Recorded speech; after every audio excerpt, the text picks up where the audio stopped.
Guys, നമുക്ക് bedsheet കിട്ടിയിട്ടുണ്ട്. Unbox ചെയ്യാം.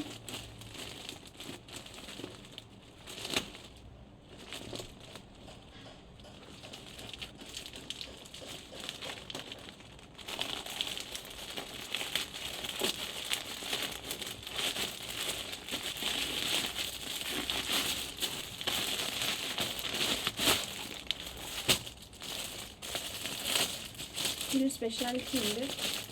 സാധാ ബെഡ്ഷീറ്റല്ല, കളേർഡാണ്. കളേർഡല്ല, ഇതതിൻ്റെ കവറാണ്. എൻ്റെ ബെഡിലൊക്കെ നമുക്ക് കണ്ടറിയാം. ഇതിൻ്റെ സ്പെഷ്യാലിറ്റി എന്താണെന്ന് വെച്ചാൽ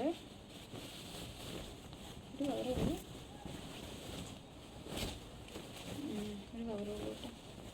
ലൈക്ക് ഇത് വയ്ക്കാൻ ചെയ്യുക എലാസ്റ്റിക്കാണ് ഗൈസ്. ബെഡിലൊക്കെ ഇട്ടിട്ട് എലാസ്റ്റിക് സാധനമാണ്. രാത്രി നമുക്ക് എന്ത് ചെയ്യാം, പിരിച്ചു വെക്കാം. ഗൈസ്, ഞാൻ ഏറ്റവും കൂടുതൽ ബുദ്ധിമുട്ടിയ ഒരു പ്രശ്നമായിരുന്നു. ഞാൻ എപ്പോൾ ബെഡ്ഷീറ്റ് വിരിച്ചാലോ നേരാവാണ് ബെഡിൽ നിൽക്കാറില്ല. അതിങ്ങോട്ട് വരുമായിരുന്നു. എപ്പോൾ കിടന്ന് കഴിയുന്നതിന് മുന്നേ തന്നെ ബെഡിൽ നിന്ന് ബെഡ്ഷീറ്റ് ഇങ്ങോട്ട് വലിഞ്ഞു പോരും. ഇത് അതിനൊരു പറ്റിയ സൊല്യൂഷനാണെന്ന് ഞാൻ കരുതുന്നു. എന്തായാലും പിരിച്ചിട്ട് നല്ല മൊഞ്ചുണ്ട് കാണാൻ. അത്രേ ഉള്ളൂ. Thank you.